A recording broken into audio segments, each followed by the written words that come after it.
Okay friends, तो अब हम एक डी अरेंजमेंट नाम का कॉन्सेप्ट देखते हैं। ठीक है, नाम से ही आप समझ सकते हैं डी अरेंजमेंट मतलब जब भी ऑब्जेक्ट्स का रॉन्ग अरेंजमेंट करना होगा तो इस चीज को हम डी अरेंजमेंट कहते हैं। एक एग्जाम्पल तौर पे समझो, अगर मैं बोलता हूँ there are 5 cricketers, Virat Kohli is one cricketer, Virat Kohli, Virat is his name and Kohli is his surname. ठीक है, Rohit Sharma, MS Dhoni, Suresh Raina and Rishabh Pant. These are the 5 cricketers. These are their names, these are their surnames. Now, if I need to interchange their names and surnames in such a manner that no cricketer should get his actual surname, मतलब आप समझ रहे क्या? Mix इस तरह से करना है। विराट का करेक्ट सरनेम क्या है? Kohli. Rohit is Sharma, MS is Dhoni, Suresh is Raina and Rishabh is Pant. इनको इस तरह से इंटरचेंज करना है कि किसी को भी अपना खुद का सरनेम वापस ना मिले। अब इनके नाम्स और सरनेम्स को वैसे अगर कोई भी कंडीशन ना होती तो मिक्स करने के कितने तरीके होते हैं, ध्यान से देखो। तो हम बोलते हैं विराट को सरनेम के लिए 5 ऑप्शन है, कोहली, शर्मा, धोनी, रैना, पंत। कोई कंडीशन नहीं मैं बोल रहा हूं, सिर्फ 5 नेम्स को 5 सरनेम्स के साथ इंटरचेंज करना है। तो आप बोलते विराट के लिए 5 ऑप्शंस है, कोहली, शर्मा, धोनी, रैना, पंत में से कुछ भी वो ले सकता है, 5 ऑप्शन है। रोहित के लिए कितने ऑप्शन है? तो इन 5 सरनेम में से कोई तो एक हमने विराट को दे दिया, तो वो छोड़कर बाकी का 4 ऑप्शन रोहित के लिए रहेगा। सिमिलरली रोहित को एक देने के बाद सरनेम्स में 3 ऑप्शन MS के लिए बचेंगे, सुरेश के लिए 2 बचेगा, रैना ऋषभ के लिए 1 बचेगा। So 5 into 4 into 3 into 2 into 1. Total 120 ways are there to interchange 5 names with 5 surnames. मतलब आप समझ सकते हैं ना, it is nothing but permutation, arrangement कर रहे हैं हम। ठीक है, अब डी अरेंजमेंट की कंडीशन क्या होती है? तो डी अरेंजमेंट बोलता है कि आपको करेक्ट अरेंजमेंट नहीं करना। अब इसके कितने तरीके हैं कि किसी भी क्रिकेटर को उसका खुद का सरनेम दोबारा ना मिले, ये हमारी कंडीशन है। तो दोस्तों, अब स्टूडेंट्स यूजुअली इसको कैसे ट्रीट करते हैं? वो बोलते हैं विराट के लिए कितने ऑप्शन हैं अगर रॉन्ग देना है तो। मतलब विराट को कुछ भी सरनेम चलेगा, सिर्फ कोहली नहीं चलेगा, क्योंकि Kohli is his correct surname. We don't want to give a correct surname to anyone. तो हम बोलेंगे विराट के लिए कितने ऑप्शन है? शर्मा, धोनी, रैना, पंत। टोटल कितने ऑप्शन हो जाएंगे? 4, क्योंकि वो कोहली छोड़ के कुछ भी ले सकता है। अब इस तरह से स्टूडेंट सोचते हैं। अब फिर अगर इस तरह से सोचेंगे, अगर मैं बोलूंगा कि रोहित के लिए कितने ऑप्शन है, तो कई सारे आप में से क्या सोच सकते हैं कि रोहित के लिए 3 ऑप्शन है। क्या 3 ऑप्शन है? तो रोहित को हम शर्मा सरनेम नहीं दे सकते, और हमने कोई तो एक सरनेम विराट को दिया था वो भी नहीं दे सकते। मतलब 2 ऑप्शन कम हो गए, इसलिए रोहित के लिए कितने ऑप्शन हो गए? 3 ऑप्शन। लेकिन ये रीजनिंग गलत है, आप थोड़ा सा सोचिए। हमने विराट को 4 ऑप्शन रखे थे, कोहली छोड़ के कुछ भी ले सकता है, मतलब शर्मा, धोनी, रैना, पंत, इनमें से कुछ भी ऑप्शन अगर हम विराट को दे सकते हैं, ये 4 ऑप्शन हमने रखा था। अब अगर समझो विराट को हमने धोनी सरनेम दिया है,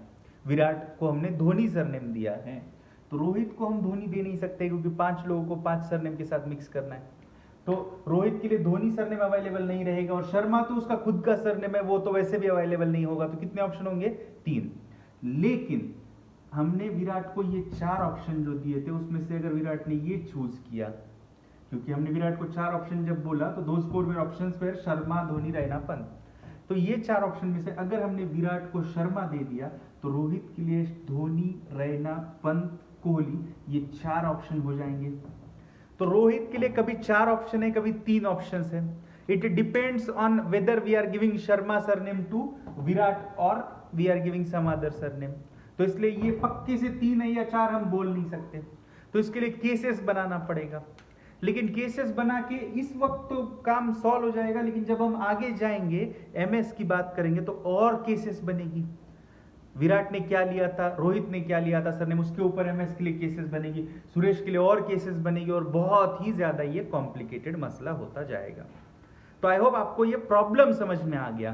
तो इस तरह से ऐसे इसको कर नहीं सकते, केसेस बना बना के करना पड़ता है। या फिर इसका एक बहुत अच्छा शॉर्टकट फॉर्मूला है, डी अरेंजमेंट का फॉर्मूला, तो वो आप याद रखिए। ठीक है, पहले तो फिनोमेना समझ लीजिए कि जब सारे ऑब्जेक्ट्स को गलत ऑब्जेक्ट्स के साथ मिक्स करना होता है, परम्यूट करना होता है, तो उस फिनोमेना को हम डी अरेंजमेंट बोलते हैं। यहाँ पे 5 लोगों का हम डी अरेंजमेंट कर रहे थे।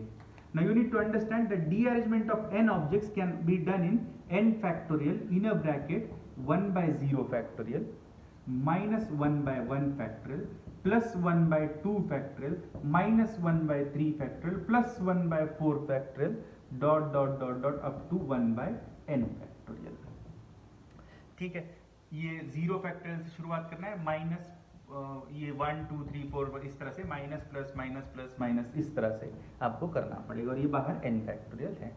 ठीक है, तो ये दिखने में जितना कॉम्प्लिकेटेड दिख रहा है उतना कॉम्प्लिकेटेड है नहीं, क्योंकि 1 factorial 2 factorial 3 factorial dot dot dot up to n factorial सबका एलसीएम जो आता है वो डिनोमिनेटर कॉमन करोगे तो वो n फैक्टोरियल आएगा, इधर भी n फैक्टोरियल है, कॉमन करके आप सॉल्व कर सकते हो। या फिर बेटर है कि आप वैल्यूज याद रखो। Derangement of two objects can be done in one. Derangement of one object तो होगा ही नहीं, क्योंकि एक ही ऑब्जेक्ट है तो वो करेक्ट ही जाएगा। तो derangement of one object can be done in 0 ways. Dearrangement of two objects can be done in 1 way. Dearrangement of 3 objects can be done in 2 ways.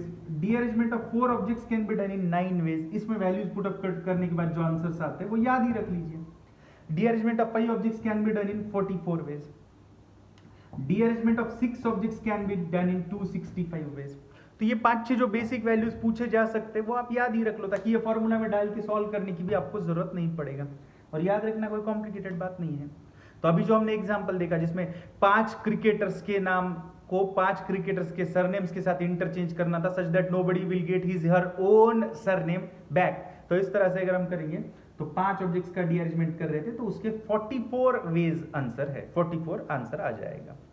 ठीक है, तो अब इसके ऊपर एक कॉमन क्वेश्चन टाइप हमेशा लेटर्स और एनवेलप की मिक्सिंग के ऊपर आता है। तो 6 लेटर 6 एनवेलप की मिक्सिंग के ऊपर का क्वेश्चन नंबर 66 से 70 है। तो एक बार वो आप ट्राई कर लो, मतलब यहाँ वीडियो पॉज करो 10 मिनट के लिए, 5 मिनट ले लो इनफैक्ट, क्योंकि अब फॉर्मूला रेडी है तो you won't take more than 5 minutes for those 5 questions. वो 5 क्वेश्चन ट्राई करो और 5 मिनट के बाद वीडियो रिज्यूम करके सॉल्यूशंस देखो। अब मैं सॉल्यूशन एक्सप्लेन कर रहा हूँ। ठीक है, तो उसमें जो है 6 लेटर्स को 6 एनवेलप के साथ मिक्स करना है। L1, L2, L3, L4, L5, L6 6 letters को 6 envelope E1, E2, E3, E4, E5, E6 6 letter को 6 एनवेलप के साथ मिक्स करना है। अगर कोई कंडीशन नहीं होती तो इसके लिए 6 ऑप्शन, इसके लिए 5 4 3 2 1, मतलब 6 लेटर 6 एनवेलप बिना किसी कंडीशन का 6 फैक्टोरियल, मतलब total 720 ways of doing that रहेगा। लेकिन हर क्वेश्चन में कुछ कंडीशन है। पहला क्वेश्चन बोल रहा है all letters should go into correct, correct मतलब करस्पॉन्डिंग एनवेलप। अब अगर सबको करेक्ट एनवेलप में भेजना है तो लेटर 1 के लिए दोस्तों हमारे पास एक ही ऑप्शन रहेगा, that is to send it in envelope number 1।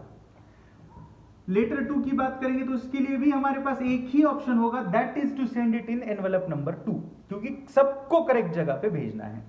Letter 3 के लिए करेक्ट जगह पे भेजना है तो एक ही ऑप्शन है एनवेलप 3। लेटर 4 के लिए एक ऑप्शन, लेटर 5 एक ऑप्शन, लेटर 6 के लिए भी एक ही option. So total ways are 1 into 1 into 1 into 1 dot dot dot dot, that is only 1 वे।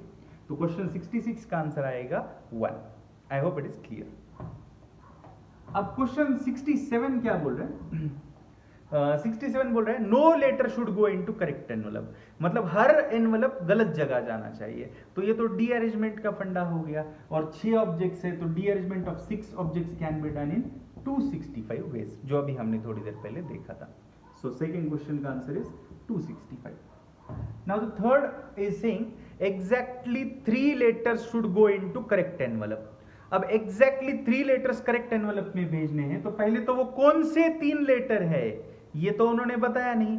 वो L1, L2, L4 हो सकता है, L2, L4, L6 हो सकता है, L3, L4, L5 हो सकता है। तो कोई भी 3 लेटर्स हो सकते हैं जिनको करेक्ट जगहों पे हम भेज सकें। मतलब वो 3 लेटर चूज करने के लिए भी अलग अलग ऑप्शंस है हमारे पास। तो पहले तो वो 3 लेटर सेलेक्ट कर लेते हैं। 6 लेटर्स में से 3 लेटर हम 6C3 ways, that is 6 into 5 into 4 by 3 factorial 6, मतलब 20 वेज में तो हम लेटर सेलेक्ट करके ले सकते हैं। कोई भी 3 लेटर सेलेक्ट हो सकते हैं, उसके 20 वेज है। फॉर एन एग्जांपल समझो मैंने L1, L2 और L4 को सेलेक्ट किया है, ये 3 लेटर सेलेक्ट किए हैं। किस लिए सेलेक्ट किए हैं दोस्तों हमने? तो इनको सेलेक्ट हमने किया है करेक्ट एनवेलप में भेजने के लिए। तो अगर इसलिए सेलेक्ट किया है तो लेटर 1 के लिए एक ही ऑप्शन होगा, that is to go in envelope number 1। Letter 2 के लिए एक ही ऑप्शन होगा, that is to go in envelope number 2। और लेटर 4 के लिए भी एक ही ऑप्शन होगा, that is to go in envelope number 4, क्योंकि इन तीनों को हमने सेलेक्ट किया है। किस लिए सेलेक्ट किया है? तो करेक्ट भेजने के लिए। आप बोलेंगे इन्हीं तीनों को क्यों सेलेक्ट किया है? तो जस्ट एक एग्जांपल पर्पस पे, कोई भी तीन हो सकते हैं, इसीलिए तो 6C3 20 वेज कहा है हमने। अब ये तीन सेलेक्ट करने के बाद इनका काम तो एक ही तरीके से हो सकता है। अब जो बचे तीन लेटर है L3, L5, L6 और बचे तीन एनवेलप है E3, E5, E6, इन तीनों का हमें डी अरेंजमेंट करना पड़ेगा, क्योंकि इन तीन में से अब अगर कोई भी करेक्ट जगह पे गया तो तीन से ज्यादा लेटर करेक्ट होंगे, क्योंकि ऑलरेडी तीन करेक्ट हमने भेजा है, हमें एग्जैक्टली तीन करेक्ट बोला है। तो बाकी तीन ऑब्जेक्ट्स का हमें डी अरेंजमेंट करना पड़ेगा, और तीन ऑब्जेक्ट्स का डी अरेंजमेंट हो सकता है दो तरीके से, हमने जो थोड़ी देर पहले देखा था। So D arrangement of 3 can be done in 2 ways. So answer आएगा 20 into 2, मतलब थर्ड क्वेश्चन का आंसर आएगा 40 ways. I hope it is clear. अब इसी क्वेश्चन में समझो अगर बोला होता एग्जैक्टली 2 लेटर्स करेक्ट, तो हम 2 लेटर पहले सेलेक्ट कर लेते 6C 2 वेज में, 6 5 35 to 15 वेज में, और फिर बाकी बचे हुए 4 ऑब्जेक्ट्स का हम डी अरेंजमेंट कर देते। D arrangement of 4 can be done in 9 ways, तो 15 into 9 वो आंसर हो जाता अगर एग्जैक्टली 2 करेक्ट बोला होता तो। ठीक है, अब इसके बाद वाला क्वेश्चन बोल रहा है not all letter should go into correct envelope. Not all letter should go into correct envelope, इसका मतलब है दोस्तों एक करेक्ट गया चलेगा, कोई प्रॉब्लम नहीं। 2 लेटर्स करेक्ट गए तो भी चलेगा, 3 लेटर करेक्ट गए तो भी चलेगा, 4 लेटर करेक्ट गए तो भी चलेगा। सिर्फ क्या नहीं चलेगा, तो 6 के 6 लेटर करेक्ट जगहों पे नहीं जाने चाहिए। अब हमने फर्स्ट क्वेश्चन में ही देखा था 6 के 6 करेक्ट भेजने के तरीके कितने हैं? 1, और टोटल विदाउट एनी कंडीशन भेजने के तरीके कितने हैं? 720। तो उस 720 में से सिर्फ वो एक तरीका जिसमें सब लेटर्स रॉन्ग एनवेलप्स में जा रहा है, सॉरी सब लेटर्स करेक्ट एनवेलप में जा रहा है, वो एक तरीका बस हमें सबट्रैक्ट करना पड़ेगा। तो हमारा आंसर आएगा 719। आई hope it is clear. And the next one is saying not all letters should go into wrong envelope. इसका मतलब एक आध गलत गया चलेगा, 2 गलत गए चलेगा, 3 गलत गए तो चलेगा, 4 गलत गए तो भी चलेगा, 5 लेटर गलत जगह पे गए तो भी चलेगा। सिर्फ क्या नहीं चलेगा, तो जब 6 के 6 लेटर्स करेक्ट गलत एनवेलप्स में चले जाएंगे तो वो नहीं चलेगा। अब टोटल वेज तो 720 है विदाउट एनी कंडीशन भेजने के, और 6 के 6 लेटर अगर गलत जगहों पे भेजने हैं तो उसके तरीके हैं 265, because D arrangement of 6 can be done in 265 ways. तो इस क्वेश्चन का आंसर आएगा 720 total ways minus the 265 ways in which all the letters are going into wrong envelope. बस उतने आपको हटवाने पड़ेंगे। तो कितना आएगा ये? 420 एंड 35 मतलब 455। There are 455 ways of doing this. Thank you.